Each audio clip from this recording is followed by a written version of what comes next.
Bonjour à tous, bienvenue dans Prépare-toi. Nous allons aujourd'hui présenter la séance Math 15. Nous allons parler de la série harmonique, de limites de suite et nous allons faire une ouverture sur la fonction de zeta, qui n'est pas du tout au programme en classe préparatoire, encore moins au lycée.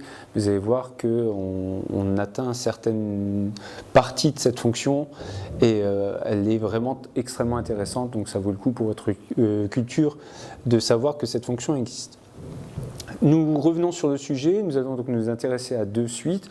La suite U définie pour tout n appartenant à grand N étoile, qui est définie par UN qui vaut 1 plus 1 demi jusqu'à plus 1 sur n, et Vn, la même chose, mais avec des carrés sur les nombres en dessous du trait de fraction.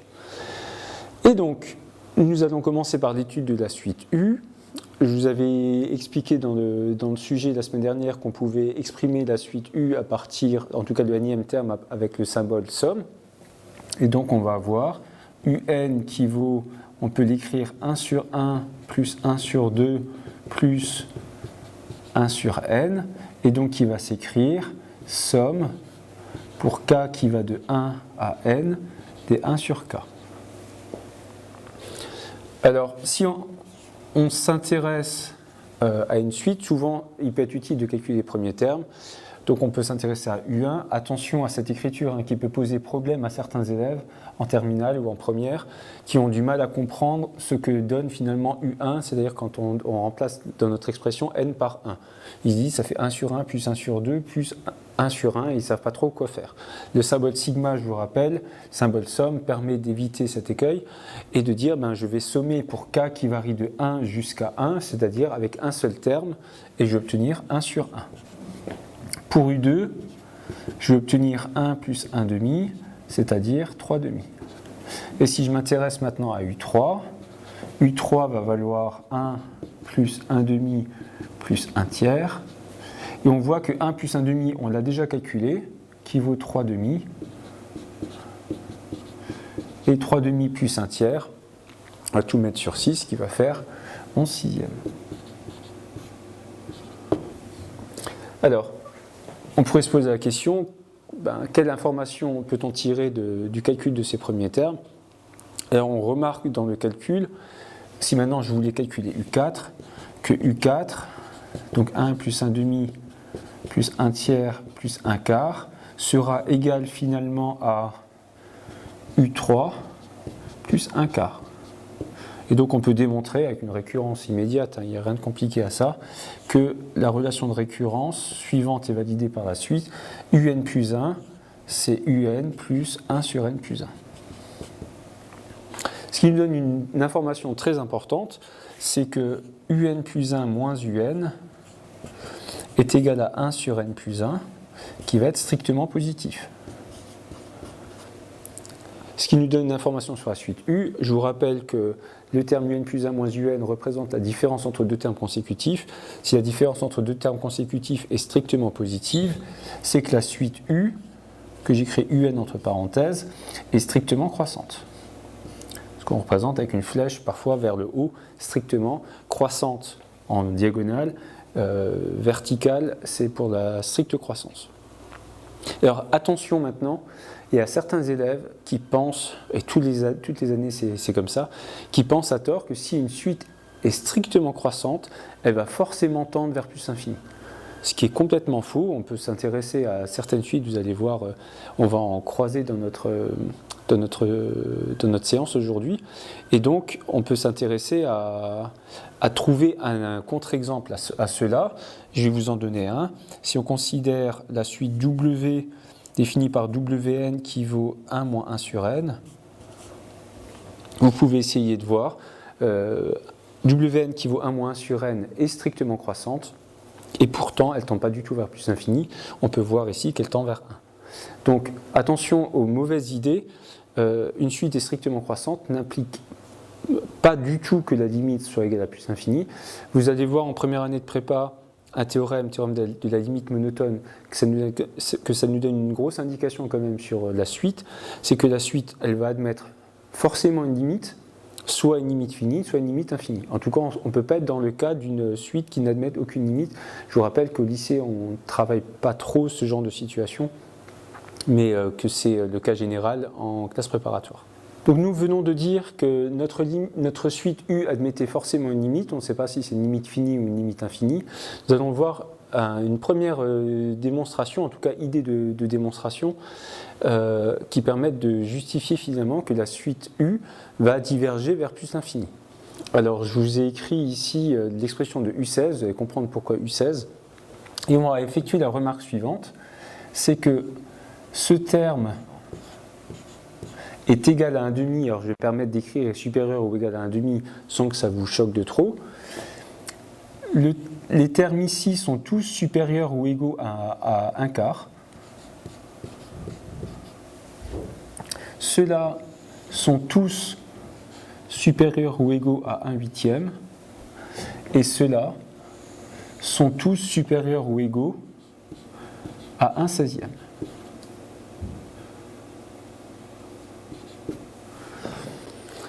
Alors, drôle de remarque, on pourrait se dire, hein, à quoi ça va nous servir? Eh bien, on va voir maintenant quelque chose, c'est que vu qu'ici, on a deux termes qui sont supérieurs ou égaux à 1/4, 1/3 est plus grande que 1/4, la fraction 1/4 est supérieure ou égale à 1/4, donc elles sont toutes les deux supérieures ou égales à 1/4, donc la somme est supérieure ou égale à 1,5.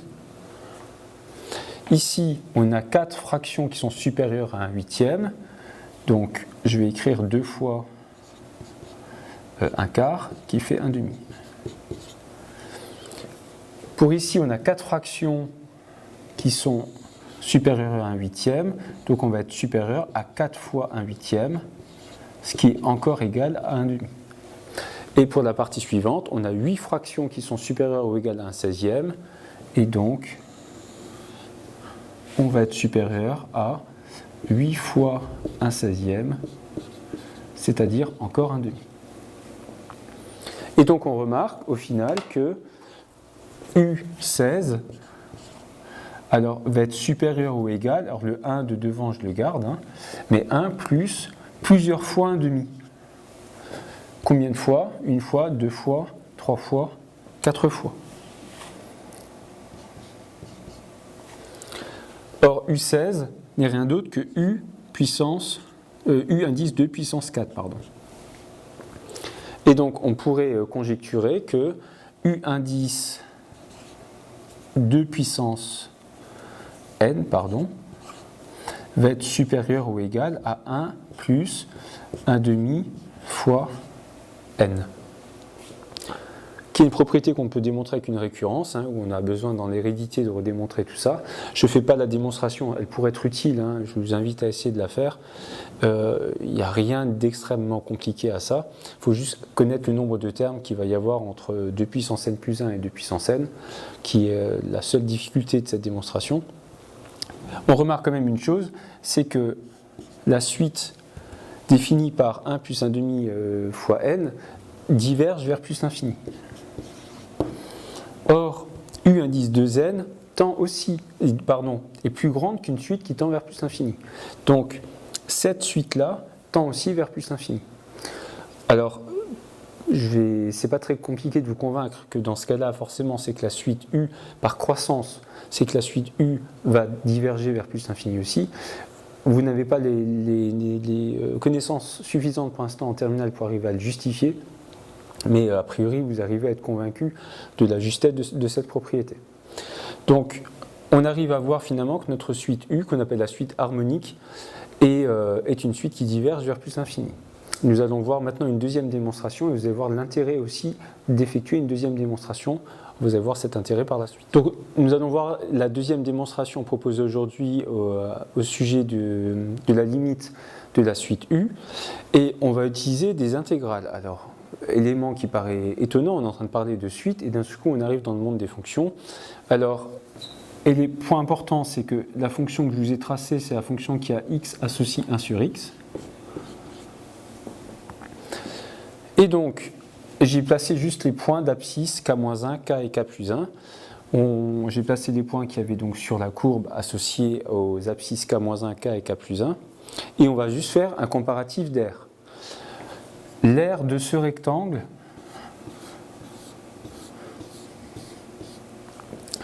c'est longueur fois largeur. La largeur, c'est la différence entre k et k-1, c'est-à-dire 1, et la hauteur, c'est 1 sur k. 1 sur k, pardon. 1 sur k parce que c'est l'ordonnée du point d'abscisse k vis-à-vis de la fonction inverse. Vu que c'est la fonction inverse, son ordonnée, c'est 1 sur k. On voit de la même manière que l'aire de la partie assurée à droite ici, exactement la même.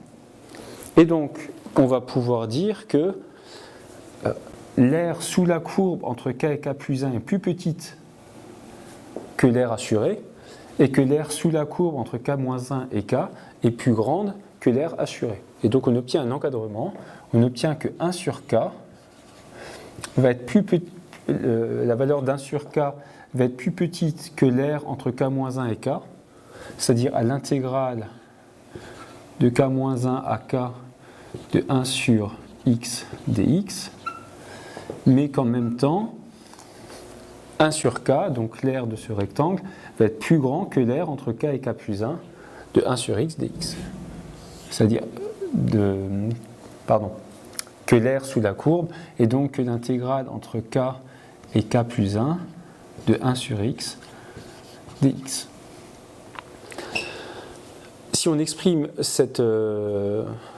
ces grandeurs, on obtient l'encadrement suivant, comme quoi 1 sur k est compris entre, on cherche une primitive de la fonction inverse, qui va être ln, donc ln de x entre k-1 et k, idem pour ici, ln de x entre k et k plus 1, et on obtient finalement que 1 sur k est compris entre ln de k et moins ln de k-1, pardon, et ln de k plus 1 moins ln de k. Et on va pouvoir utiliser finalement cet encadrement, cette double inégalité, pour pouvoir avoir des informations sur notre suite U. Notre suite U, c'est 1 plus 1 demi plus 1 tiers plus 1 quart. Et ici, on voit qu'on a un encadrement sur 1 sur 1, 1 sur 2, 1 sur 3, 1 sur 4. Alors, je vais préciser pour quelle valeur de k. Pour k supérieur ou égal à 2.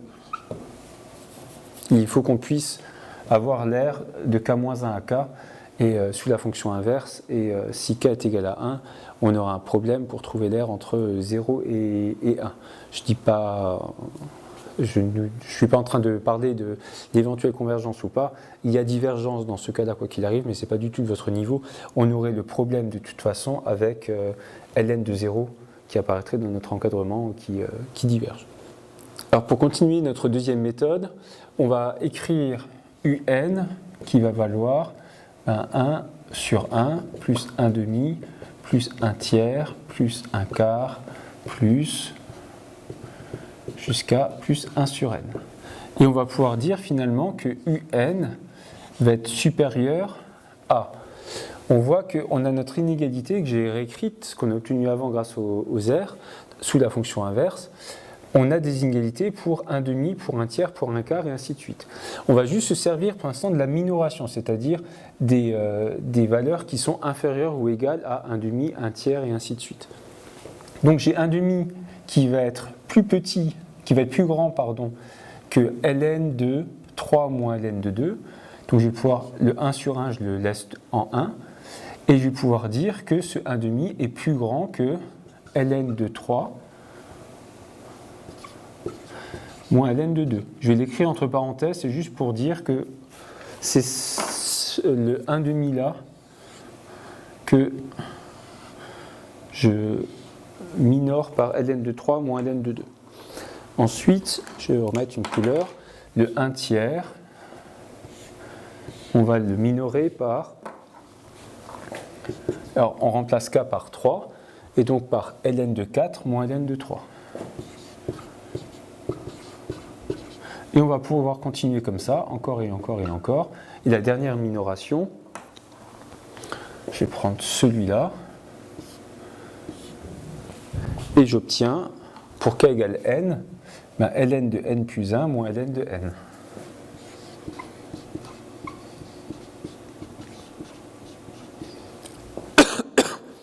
Et on voit qu'en sommant, on a ln de 3 moins ln de 3. On va avoir ln de 4 par ici qui va se simplifier avec ce ln de 4. Ici, j'aurai un ln de n qui va encore apparaître et qui va simplifier ce ln de n. Ça s'appelle un télescopage. Il va nous rester une chose. À gauche, c'est le 1 moins ln de 2.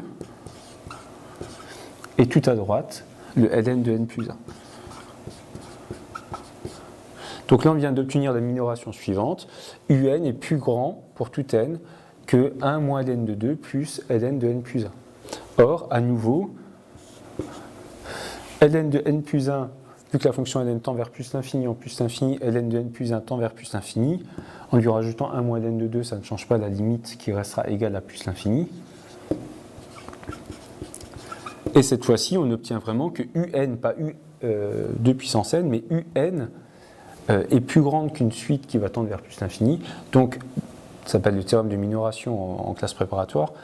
Et donc, un, forcément, diverge également vers plus l'infini. Donc, vous voyez qu'on a obtenu un double encadrement, une double inégalité, pardon, donc un encadrement. On s'est servi que d'une partie. Vous allez voir que par la suite, l'encadrement sera vraiment utile. Et on obtient à nouveau la divergence de la suite un, qu'on appelle la série harmonique, vers plus l'infini. Alors, nous allons étudier maintenant la suite V. Nous avons de la même manière Vn qui vaut 1 sur 1 au carré plus 1 sur 2 au carré plus 1 sur n au carré, qui va s'écrire avec le symbole sigma, donc symbole somme. Somme de k égale 1 à n, t1 sur k au carré. J'invite ceux qui n'ont pas regardé la vidéo sur les sommes à les regarder pour comprendre comment on utilise le symbole somme. Ici, on fait une somme sur k. On pourrait très bien faire une somme sur i ou sur j ou sur n'importe quel autre indice que k. On pourrait à nouveau calculer les premiers termes. V1 qui va faire 1 sur 1 au carré, c'est-à-dire 1. V2 qui va valoir 1 sur 1 au carré plus 1 sur 2 au carré, c'est-à-dire 1 plus 1 quart, et donc 5 quarts. Et à nouveau, on obtient une relation de récurrence avec, pour tout n, Vn plus 1, qui va être égal à Vn plus 1 sur n plus 1, cette fois-ci au carré. On peut à nouveau s'intéresser à la monotonie de la suite et, grâce à la relation de récurrence, obtenir que Vn plus 1 moins Vn est toujours égal à 1 sur n plus 1 au carré, qui est toujours strictement positif. Et donc la suite, Vn entre parenthèses, je vous rappelle, est strictement croissante. On peut de nouveau encore rien dire sur la limite éventuelle de la suite, à part qu'elle va exister, mais on ne sait pas si elle vaut plus l'infini ou pas. On va pouvoir essayer de mettre en œuvre la première méthode que l'on avait vue pour la suite U pour montrer sa divergence vers plus l'infini. Et si on s'intéresse tout simplement déjà à V4, on va obtenir 1 sur 1 au carré, plus 1 sur 2 au carré, plus 1 sur 3 au carré, plus 1 sur 4 au carré, qui va faire 1 plus 1 quart, plus 1 neuvième, plus 1 seizième. Et vous remarquez qu'on n'a pas assez de termes. Alors, on voit que les trois termes là sont bien plus grands que 1 seizième, comme 1 seizième, mais par contre, du coup, on n'en a que 4. Et donc, on a 4 termes qui sont plus grands que 1 seizième, et donc on peut dire qu'on est plus grand que 1 quart, mais c'est tout. Et si on continue comme ça, on va avoir un 25e, un 36e, un 49e, un 64e. Et si on essaie d'avoir assez de termes de nouveau pour que l'on ait un certain nombre de fois des fractions avec des puissances de 2 en dessous du trait de fraction, on ne va pas avoir assez de termes pour arriver à 1 demi. Alors, comme on l'avait pour la suite U. On peut obtenir quelque chose, on peut arriver à être minoré par une quantité, mais qui ne sera pas identique, qui va dépendre de k, et on ne pourra pas conclure comme avant à la divergence vers plus l'infini. D'où l'utilité d'avoir une deuxième méthode, et voir maintenant si cette deuxième méthode nous permet de conclure quant à l'évolution de notre suite U, de notre suite V, pardon. Alors nous allons mettre en œuvre donc la deuxième méthode précédente pour obtenir un encadrement de 1 sur k au carré. Cette fois-ci, on utilise la fonction f qui a x associe 1 sur x au carré. Et on va avoir, comme avant, des majorations suite à ces aires ici. À la différence près, c'est que cette fois-ci, la hauteur ou la longueur du rectangle sera 1 sur k au carré. Et donc on va obtenir, comme avant, 1 sur k au carré, qui va être inférieur cette fois-ci à l'aire comprise entre k-1 et k de 1 sur x au carré dx, et l'intégrale cette fois-ci, donc l'aire du rectangle va être plus grande que l'intégrale entre k et k plus 1 de 1 sur x au carré dx. Si on effectue le calcul de l'intégrale, il nous faut une primitive de 1 sur x au carré. Je vous laisse chercher si vous le souhaitez, sinon ça fait partie du cours de première. Primitive de 1 sur x au carré, ça va être moins 1 sur x entre k-1 et k,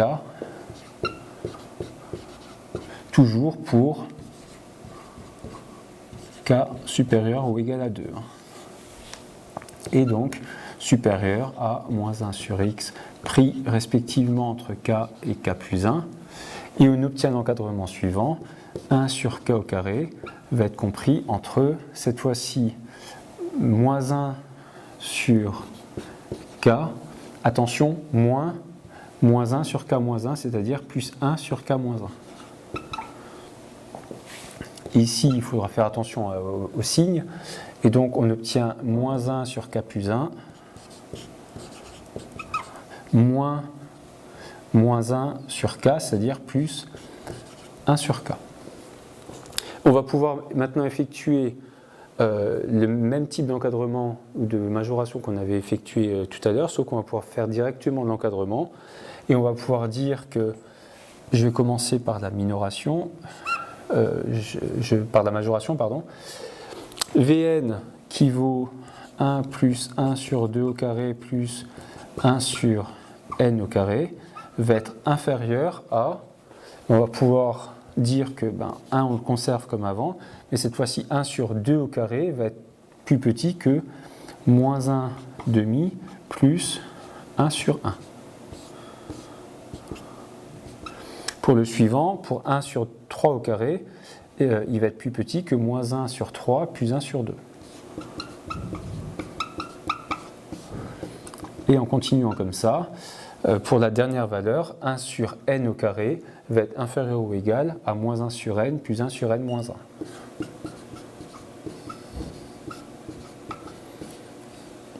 Ski de nouveau par télescopage, moins 1 demi plus 1 demi, le moins 1 tiers va se simplifier dans l'une de ces sommes ici, le plus 1 sur n moins 1 va se simplifier ici. On pourra faire, si vous voulez, ça peut être une bonne idée de vidéo, vous pouvez le mettre en remarque si vous le souhaitez dans la vidéo présente aujourd'hui, travailler sur le télescopage pour arriver à effectuer finalement ce genre de démonstration avec plus de rigueur, et on tombe finalement sur inférieur ou égal à 2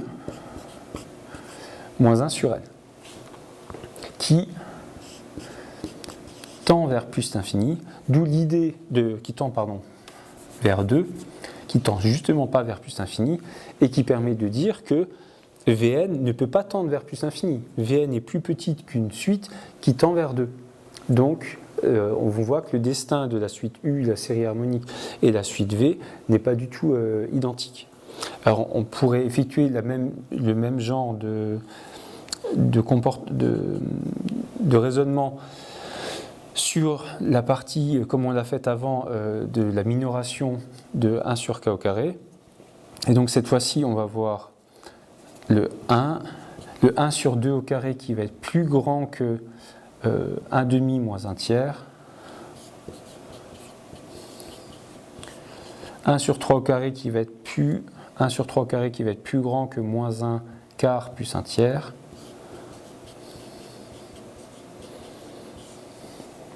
Et ainsi de suite, jusqu'à k est égal à n, qui va être plus grand que moins 1 sur n plus 1, plus 1 sur n. De nouveau, il y a du télescopage qui apparaît, moins 1 tiers plus 1 tiers, le moins 1 quart va simplifier par ici, le 1 sur n va se simplifier par là, et il va nous rester 1 plus 1 demi, c'est-à-dire 3 demi, moins 1 sur n plus 1, qui tend vers 3,5. Et on voit que notre suite V, qui est croissante, donc là vous n'avez pas le théorème en terminale, mais ça nous assure de l'existence de la limite, ce qui n'est pas habituellement une question que vous posez en terminale, est-ce que la limite existe ou pas? Nous on sait qu'elle existe, et à nouveau en CPGE vous allez voir la croissance de la limite, conservation des inégalités larges, c'est un autre énoncé, et qui permet de confirmer quelque chose que votre intuition vous dit sûrement, c'est que vu que la suite V admet une limite, et qu'elle est comprise entre deux suites qui convergent vers 3,5 et vers 2, c'est que la suite V admet une limite qui est comprise entre 3,5 et 2, c'est-à-dire comprise entre 1,5 et 2. Là où les choses deviennent assez extraordinaires, c'est que Vn admet comme limite, et honnêtement, il n'y a pas grand monde qui puisse deviner ce que ça va être, pi carré sur 6. Ce qui est complètement inattendu. Que vient faire pi dans cette somme? On fait juste une somme d'inverse de carrés de nombres entiers. Et pourquoi est-ce que la limite fait intervenir pi, qui est une grandeur qui apparaît généralement en géométrie? Donc vraiment une valeur complètement inattendue. Vous allez voir que ce qui suit l'est tout autant. Donc nous allons voir maintenant la définition de la fonction de zeta et en quoi elle est reliée à l'activité que l'on vient de faire tous ensemble. Et donc, on appelle fonction de zeta cette fonction. Alors, zeta, c'est un symbole, c'est une lettre grecque qui ressemble à peu près à ça. Donc, on s'en sert, on a donné le nom de cette lettre grecque à cette fonction. Ça fait un peu plus d'un siècle qu'elle a été créée. Et donc, nous, on définit zeta de x. Nous, par exemple, on avait zeta de 2 qui valait finalement 1 plus 1 sur 2 puissance 2 plus 1 sur 3 puissance 2 plus 1 sur 4 puissance 2 et sous-entendu plus petit point, petit point, petit point, ça sous-entend qu'on va continuer à sommer comme ça jusqu'à plus l'infini. Alors je vous ai écrit la définition propre ici grâce au symbole somme et donc on fait la somme pour k qui va de 1 à n de k puissance 2 par exemple chez nous, c'est ce qu'on avait avant comme définition et on s'est intéressé à la limite de cette somme, ce qu'on peut écrire en une seule fois, c'est-à-dire limite de n égale plus l'infini de somme des k égale 1 à n, et ce qui s'écrit dans certains cas aussi, somme des k égale 1 à plus l'infini directement. Alors, première réaction que vous êtes censé avoir, c'est pourquoi on appelle ça une fonction. On vient de définir une suite, on a défini la limite de Vn qui valait, on vous l'a dit, pi carré sur 6, et donc on a zeta de 2 qui vaut pi carré sur 6.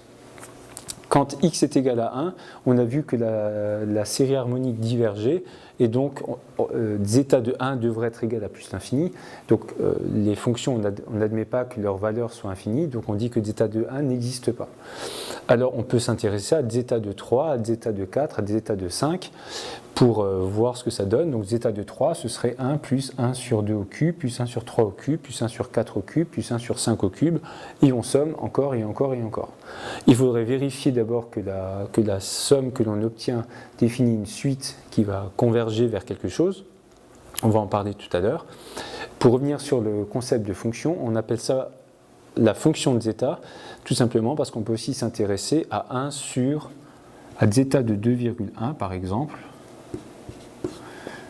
qui va faire 1 sur 1, plus 1 sur 2 puissance 2,1, plus 1 sur 3 puissance 2,1, plus 1 sur 4 puissance 2,1, et ainsi de suite. Alors qui dans ce cas-là ne vaudra plus un pi carré sur 6. Mais on arrive comme ça à obtenir pour toutes les valeurs réellement de x, pour x strictement plus grand que 1, la suite que l'on définit admet une limite qui est finie, et du coup ça nous permet de définir zeta de n'importe quelle valeur x qui est strictement plus grand que 1. On peut même définir zeta sur des valeurs complexes, alors là je ne vais pas du tout m'étendre dans le sujet, mais sachez que la fonction de zeta entendue comme la fonction utilisée en mathématiques est définie sur un sous-ensemble des nombres complexes. Alors, nous allons voir certaines valeurs particulières de la fonction de zeta, et c'est là que ça devient vraiment très intéressant et que c'est censé vous donner une bonne pratique à l'avenir quand vous faites des conjectures. Je vous donne zeta de 4 qui vaut pi carré sur 90.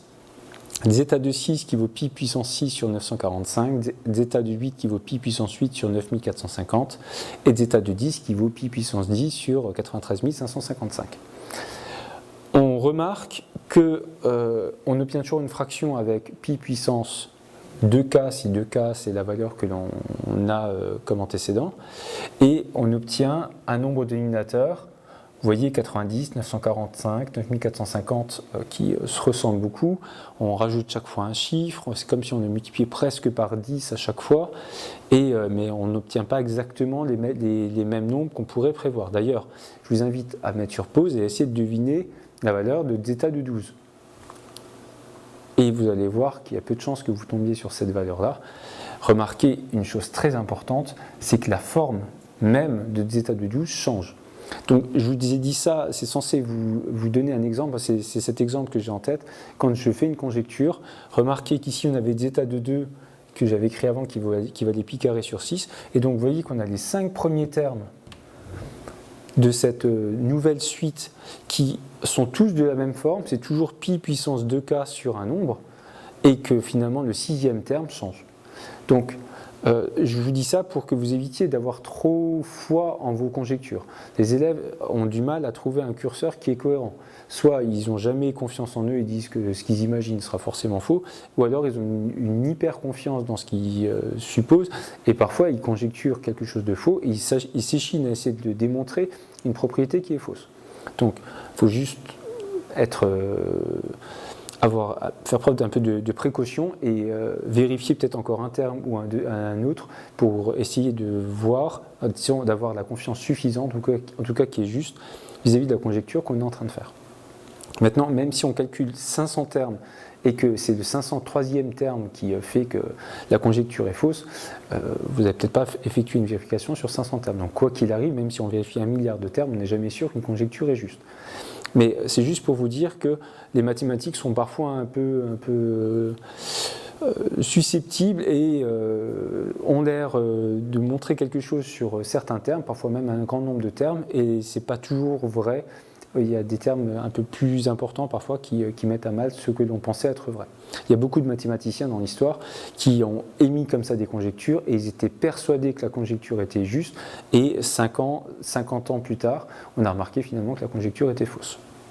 Donc, faites preuve de précaution quand vous commencez à conjecturer.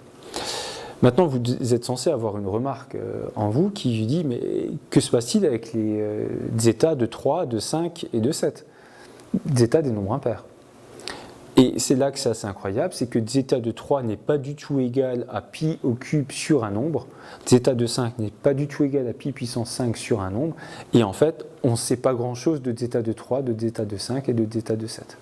On sait que certaines images, donc par fonction de zeta des nombres impairs, sont des irrationnels, c'est-à-dire ne sont pas des fractions, mais on a vraiment très peu d'informations. On a évidemment des valeurs approchées, aussi précises que l'on souhaite. Pour avoir zeta de 3, c'est pas très compliqué, je vais essayer de faire un zeta qui est propre. Zeta de 3, il suffit de calculer 1 plus 1 sur 2 au cube, plus 1 sur 3 au cube, plus 1 sur 4 au cube, et de faire un programme qui vous calcule ça sur 1 million de termes, et vous allez commencer à avoir une valeur qui est suffisamment proche de la valeur finale de zeta de 3. Par contre, on ne connaît pas sa nature, on ne sait pas finalement quelle est sa forme, et on n'arrive pas à calculer parfaitement, comme on l'a fait pour les nombres pairs, les images des nombres impairs pour la fonction de zeta. Donc ça reste un travail en chantier en mathématiques. Sachez, chose assez incroyable, c'est qu'a priori, si ce que je vous dis n'est pas faux, zeta de 3 et zeta de 5 apparaissent dans certaines théories physiques. Donc on a besoin de connaître leur valeur dans certaines théories physiques. Ce qui a priori est complètement étonnant. On pourrait dire que c'est un problème mathématico-mathématique qui n'intéresse personne d'autre en dehors, et finalement apparemment si. Alors pour la semaine prochaine, nous allons attaquer cette fois-ci une séance de probabilité. Donc je propose la situation suivante. 2 joueurs jouent avec des dés équilibrés à 6 faces numérotés de 1 à 6, comme beaucoup de dés. Le premier joueur lance 2 dés et garde le score de plus haut degré. Attention, quand je dis le score, ou le dé avec le meilleur score, il peut y avoir 2 dés avec le meilleur score. Si le premier joueur lance par exemple 2-5, il peut garder un des 2 dés, peu importe. Il n'y a pas forcément qu'un seul dé. Le joueur 2 lance, lui par contre, un seul dé, et le joueur 1 gagnera, ce qui sous-entend que le joueur 2 perdra, si et seulement si le joueur 1 a un score strictement plus important que le score du joueur 2. Et je lui demande quelle est la probabilité finalement dans ce jeu que le joueur 1 emporte cette partie. Je vous laisse faire de la modélisation de la situation et vous allez voir comment on va traiter ce problème et quelle généralisation on va en faire. Je vous souhaite une bonne fin de semaine et je vous dis à mercredi prochain.